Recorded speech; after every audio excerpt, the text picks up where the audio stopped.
The public housing development for the elderly and disabled, known as Highland Gardens, contains many green features. It was one of the first efforts in the city's environmental initiative to make Milwaukee a greener and cleaner place to live. The most prominent environmental feature of Highland Gardens is the 20,000-square-foot modular roof. It is believed to be the largest residential green roof in the nation and manages stormwater on-site and helps lower energy consumption. 2 rain gardens are another green feature. Plants absorb the stormwater runoff that would otherwise help overload the storm and sanitary sewers.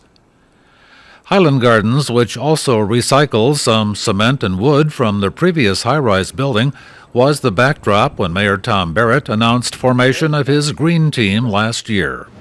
We will set a Milwaukee Green Standard that provides leadership and practical solutions to help keep our water and air clean, our resources conserved, and our people prosperous. We will set a standard for city government.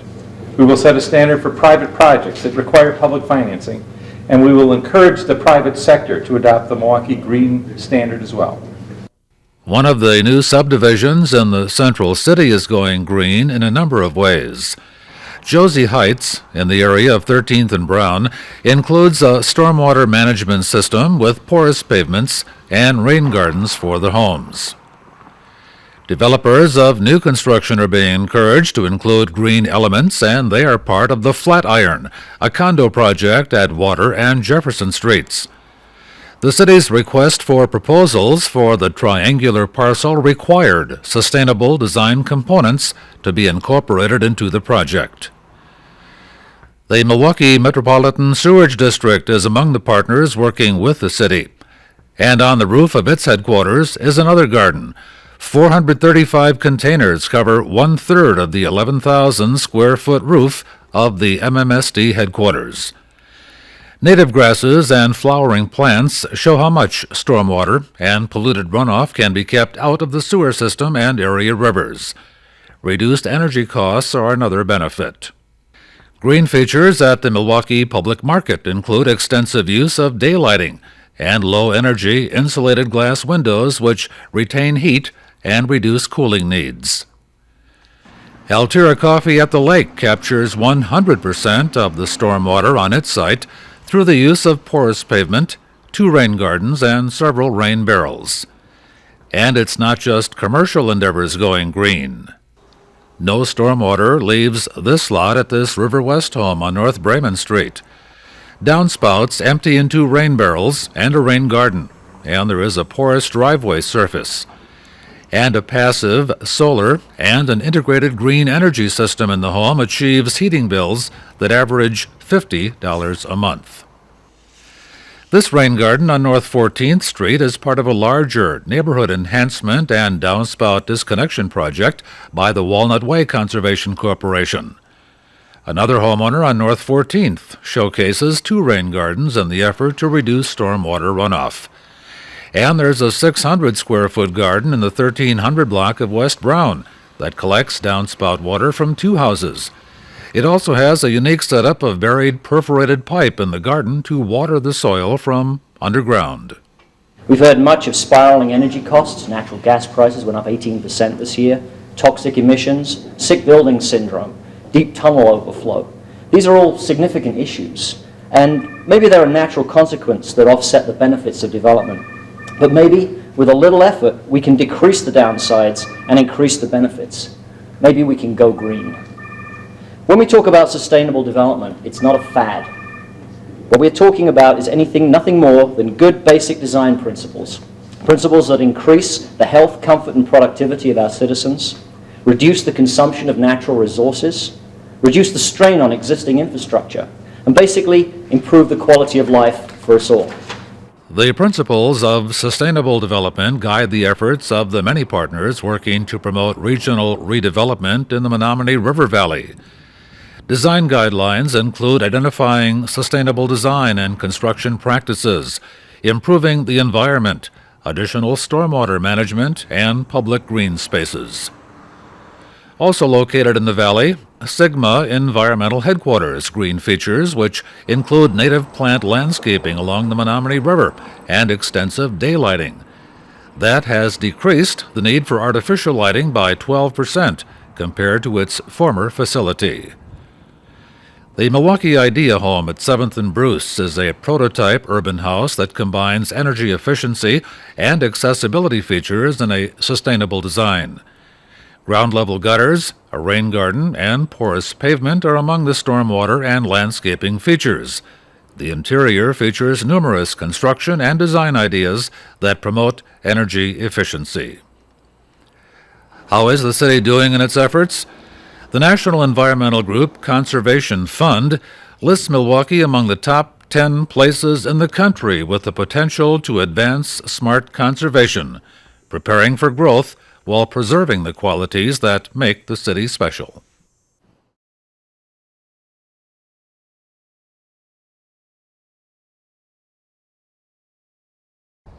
The Milwaukee Brewers brought a lot of excitement to our city this year, and it reminded many people of the World Series champions of 50 years ago and our World Series team of 25 years ago. To celebrate those anniversaries, the Milwaukee Public Library, the state, and the county historical societies set up baseball exhibits to relive the Braves and Brewers' participation in the Fall Classic. And that is our topic in this edition of Insight Milwaukee.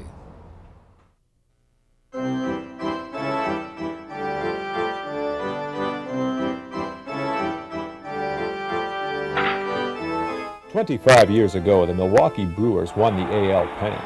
25 years prior to that, the Braves beat the Yankees to capture the World Series. The Wisconsin Historical Museum commemorates these anniversaries in its latest exhibit, World Series Wisconsin. The artifacts of 8 Hall of Famers, many of which have not been together since those fall classics, bring those magical stories of 2 great generations of baseball in Wisconsin back to life. We knew we wouldn't get another set of anniversaries like these for another 25 years. But these seasons meant too much to the people of Milwaukee and all of Wisconsin to let them pass uncelebrated. Milwaukee's winning teams were sources of civic and state pride. The party in downtown Milwaukee after the Braves series victory in 1957 was described as pandemonium. And in 1982, even though the Brewers had lost the series, thousands of fans welcomed the team as heroes.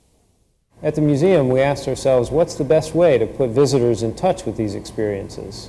Well, artifacts have a unique power to evoke memories and put us in touch with the past. We knew we had to gather quite a few artifacts that were worn and used by key players on these 2 championship teams. This exhibit draws from our own collections, from the collections of other museums, including the Baseball Hall of Fame, and from private collections from as far away as Hong Kong. The artifacts on display are tangible items that connect people of today with notable incidents and famous players from these 2 history-making teams. The 57 Braves are a wonderful team.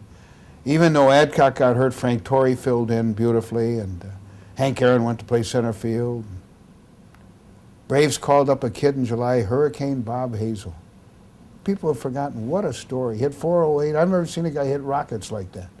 But you had Johnny Logan. Red Schoendienst came here. Red was an older player at that time. He was brilliant. I don't think Milwaukee wins in either 57 or 8 without Schoendienst. And of course, the 82 Brewers were awfully good. Cecil Cooper probably has never gotten the credit he deserved. Magnificent player. In fact, there was a 7-year period I believe was the greatest hitter in baseball. Robin Yount obviously goes without saying. Paul Molitor goes without saying. Gorman Thomas, Ben Ogilvy. They were good. They were awfully good. Raleigh Fingers, when he was healthy, was, well, I still think the greatest relief pitcher of all time. World Series Wisconsin supplements authentic uniforms and equipment with historic photographs and vintage radio broadcasts and film footage that bring both the 57 and 82 World Series to life. The exhibit features game-by-game summaries highlighting key events and turning points. One such turning point came with the Braves trailing the Yankees 5-4 in the 10th inning of Game 4 of the 57 series, an incident involving Braves player Nippy Jones. Nippy Jones was not ever what you would call a star player. He was always a good, solid, dependable player, but in this particular instance, he came to bat, and the first pitch was low and inside, and the umpire, Augie Donatelli, called it a ball. And actually, it skipped past the catcher and went back to the screen. And Nippy turned to the umpire and said, "It hit my foot." And he said, "No, it didn't." And Nippy ran over and grabbed the ball off the ground where it had bounced off the screen, brought it over and showed it to Augie Donatelli. And at that point, an incredible thing happens, which does not happen very often in baseball. The umpire reversed his call, looking at the shoe polish on the ball, and signaled for Nippy to take first base. That was the beginning of a rally that tied the game, and then several batters later, Eddie Matthews hit a two-run home run to win the game for the Braves 7-5 and tie the series. Another great moment came in Game 5 of the 1982 series. With the series tied at 2 games apiece and the Brewers clinging to a 3-2 lead, Robin Yount hit a 7th-inning home run on his way to a perfect 4-for-4 performance. One of the nice combinations that we managed to track down was both the bat that Robin Yount used to hit his home run in Game 5 of the 82 series and the ball that he knocked into the stands. The bat was given by Yount after the game to Dwin Castle, who was the founder of the Robin Yount fan club and someone that Robin had known since he was a rookie. So he made a gift of that to her. The ball went into the stands, a fan caught it, kept it. And then a number of years ago, the lender that we contacted about this purchased the bat at auction of Dwin Castle's estate, and he acquired the ball from the fan that caught it. So those two artifacts have come back together again for the first time in this gallery since the bat sent the ball into the stands in Game 5. 1957 and 1982. World Series Wisconsin brings together 2 generations of great baseball memories. One chapter ended when the Braves left Milwaukee after the 1965 season, and a new one began when the Brewers came to town in 1970. Well, one of the things that we wanted to do in the exhibit is connect the two stories, the Milwaukee Braves and the Milwaukee Brewers, which are different teams, different leagues, and different generations of fans. And the way we tried to do that is in a couple of the star players. And I think this was a conscious decision on Bud Selig's part in the early 70s to draw upon that legacy of the Milwaukee Braves players. One of the things he did was hire Del Crandall as the manager of the Brewers in 1972. Crandall had played for the Braves for at least a decade, and was most of those years was an all-star, by some counts one of the best defensive catchers in the league. When Aaron finished his chase of Ruth and passed him in Atlanta, he was ready to move on and felt that coming back to Milwaukee made sense to him. So Bud Selig brought him back in 1975, and it was kind of interesting to see, you know, 2 of the big stars from the 50s from the Braves coming back together to lead the Brewers in the mid-70s. The Brewers were still not a great team, but Aaron gave them a certain legitimacy. In the exhibit, we connect the Milwaukee Braves and Milwaukee Brewers with 2 pieces of Henry Aaron's game-used equipment. Here we have a 1976 home jersey he wore, along with a well-used batting helmet. This helmet is very likely the one he was wearing at County Stadium on July 20th, 1976, when he hit his record home run number 755. Hundreds of unique artifacts, 8 Hall of Famers, 2 incredible seasons, and millions of memories. Every 25 years, the World Series seems to come to Wisconsin. World Series Wisconsin. Think Cooperstown, but in Wisconsin. World Series Wisconsin will be on exhibit at the Wisconsin Historical Museum on Capitol Square in Madison. Check their website at wisconsinhistory.org/museum for more information and to view their video. The Milwaukee County Historical Society is a great alternative if you can't make it to Madison. Major League Baseball, Braves, Brewers baseball, looks at the local connection to Major League Baseball over the last 55 years. Well, actually, the exhibit originated with an idea brought to us by the Wisconsin Historical Society. They began their planning last year and realized after talking with a number of the collectors that there was just far too much material for them to include in a single exhibit that they hoped would focus on the Hall of Fame players from the 57 Braves and the 82 Brewers, and on those 2 World Series. They found that there was a great deal of material related to Milwaukee as a community, their support for the team and the like, and they said it would be really terrific if we could find an institution to partner with. At the same time, many of the collectors said while they appreciated the State Historical Society in Madison mounting an exhibit on the Braves and the Brewers, they thought it would be especially nice if a Milwaukee institution were involved. So our approach has been a little bit broader in terms of taking a look at what Major League Baseball coming to the Milwaukee community meant to the community as a whole. The idea that we were finally in the big leagues after 50 years of minor league baseball with the minor league Brewers at Borchert Field. Milwaukee had made it. It was no longer Bushville, as we would be called later by Casey Stengel. And the way in which the community embraced the new major league team by providing everything from automobiles for the players to a great deal of complimentary beer and other materials, and the way in which the community itself, the people of the community, supported the team achieving a National League attendance record in the first year. All of those are the kinds of things that we've tried to capture in this exhibit in Major League Milwaukee.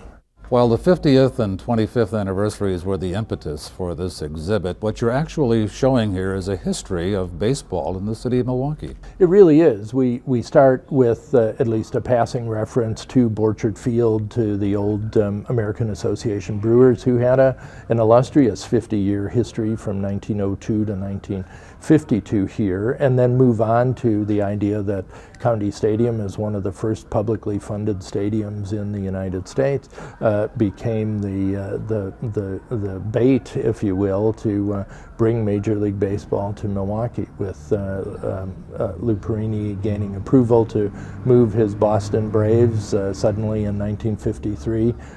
If you build it, they will come, and here were the Braves playing Major League Baseball in County Stadium. We see uniforms and baseballs, things like that in every exhibit, but you've got some things here that others don't have. Maybe you could point out a couple of those. We do indeed.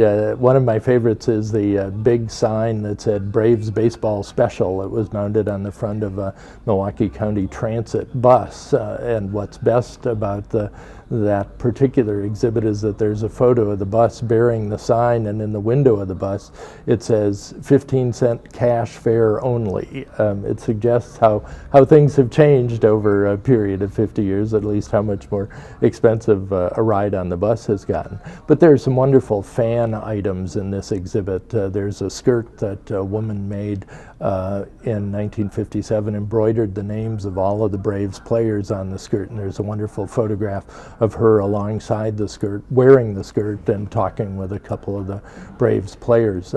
It's not unique to this exhibit, but another of the pieces that's especially interesting is the huge cutout of the Brave figure that says "Welcome" at the bottom. They were attached to the lampposts downtown during and after the series, and only a few have survived. The Historical Society exhibit features both player and fan experiences and helps tell the story of baseball excitement, pride, struggle, and even disappointment in Milwaukee. It also features original radio broadcasts of the 1957 World Series. Runners on first and second base with one out. The 2-1 pitch, a swing and a drive back in the deep right center field, going back towards the wall. Back it is a home run for Bob Hazel. This is not a look but don't touch exhibit like many might be. What you actually have here is an opportunity for kids to have a hands-on experience. We do. We've tried to make the exhibit interesting not just for adults but to involve children. There's an interactive display that allows kids to try on 3 different types of baseball mitts: a catcher's mitt, a first baseman's mitt, and a regular fielder's glove. There's a trunk full of fan items, everything from souvenir batting helmets to foam fingers and so forth, that they can dress themselves up as fans. There's a baseball pinball game that they can play, and a variety of other things, messages you can leave on the message board and the like, that provide people a chance to interact with the exhibit and with their fellow viewers. What is it that brings about excitement in your mind to fans of baseball, that they would come and see this kind of exhibit?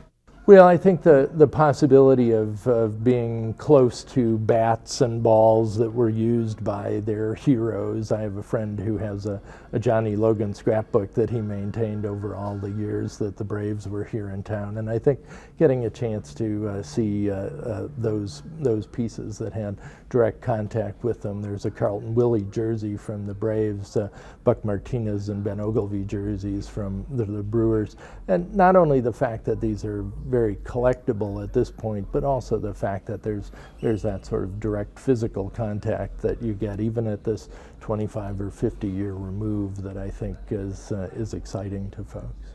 Major League Milwaukee, Braves, Brewers, and baseball continues through December 2nd at the Milwaukee County Historical Society, 910 North Old World 3rd Street. Call 273-8288 to check on hours of operation. The Milwaukee Central Library is also a great place for local baseball fans to visit. Its exhibit is called Milwaukee, World Series City. Well, we came up with the idea and we just thought about what we could do to kind of make a special thing of our collection. We have a huge collection of historical materials on baseball. Baseball in Milwaukee has historically been very strong. Our amateur teams, our semi-pro teams, our professional teams, having had 2 of them here. So we have collected over the years a lot of book material. A lot of it has become so old and so valuable it's in our rarities collection. We have a huge collection of magazine and newspaper articles. We have like the full World Series from the Milwaukee Braves has all been specially set aside. And like the court hearings from the Braves when they left here in the big hullabaloo in '65, we have all of that. We have scrapbooks that have been donated to us from fans that we have since photocopied, and we have a couple of them in the exhibit. So we just thought we should bring this all together along with our historical photo collection, in which we have photos from Milwaukee from all the way back, and just kind of put it all together for the fans to kind of get a brief history of baseball in Milwaukee. Where did the items in the exhibit come from? Were they from private donors, or were many of them from the library archives? The majority are things that we purchased. But over the years, there's always been those that have cleaned out an attic from their grandfather or something and said to the library, "Oh, I have this, do you want it?" We also had like the Knot-Hole Club for the Braves. When the gentleman became so old, he no longer wanted to keep that all in his basement. He called us and said, "Would you like all of the Knot-Hole Club minutes and all of their things?" We said, "Sure." So we took it all. That's the kind of thing that happens.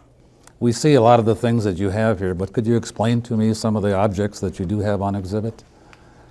Well, I kind of went to SABRE, which is the Society for American Baseball Research, the Milwaukee chapter. Rick Schabowski and I kind of have a history together of working on things, and he does a lot of programming, and he collects a lot of things. So, like from him, we have things like Eddie Matthews uniform, a Hank Aaron autographed baseball cap, glossy photos of a lot of the Braves and some of the Brewers all signed. We have autographed balls. We have for the current Brewers, we have all of the racing sausages, the little bobblehead dolls. And then we have exhibits like for the Milwaukee Chicks. In 1944, they had a championship year here during the war years at the same time that the Milwaukee Brewers from the American Association were playing in the Little World Series. Now the girls won their series, the boys didn't, but it was an exciting year. The AAA Brewers have 6 times won the championship over the years between 1903 and 1953 when they moved on, when the Braves moved in. What do you hope to accomplish with this exhibit? What do you hope people will take away with them when they leave here? I think with what a lot of people have, a realization of what baseball has been in Milwaukee. I don't think many people think about it.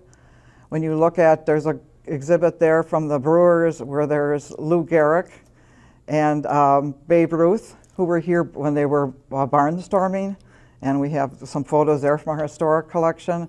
We have the Milwaukee Bears. That was our Negro American team that was here, but only for a few months because there wasn't very good management there and there wasn't any fan support. So they ended up just folding because they financially couldn't handle it. The exhibit has been here since July. What kind of reaction have you been getting from baseball fans or library patrons in general? What have they thought of it? Very positive. All of them said they learned a lot and they really appreciated it. And we have a very hardcore group of people who have showing up for absolutely every program. So it's been fun. Milwaukee Public Libraries are treasure chests of baseball information with books, videos, and many other materials available for checkout or reference use. All you'll need is a library card. We're open Monday, Tuesday, and Wednesday from 9 in the morning till 8:30 in the evening. Friday and Saturday from 9 to 5:30, and coming in October we'll be open on Sundays 1 to 5. What has it meant to you as the sports librarian to put together this kind of exhibit? And have you learned anything that you weren't aware of before or been surprised about? Well, I think it's been really a lot of fun. You know, I've learned things too, and it's brought back a lot of memories for me from when I was young and went through the Braves in the World Series. And of course, it was so exciting for the Brewers in '82. And probably the people don't remember, but the Brewers of '82 are very similar to the Brewers of 2007. So we're talking 50th and 25th, but basically this is the Braves and the Brewers story, isn't it? More yes, than it those is. 2 years. Right. Yes. And we've covered the whole idea is the whole idea of baseball in Milwaukee. If you grew up like I did with my dad, loving baseball, you went to the corner baseball field and watched games from the amateur teams. You know, you got to know those players as well as you did get to know the professional players.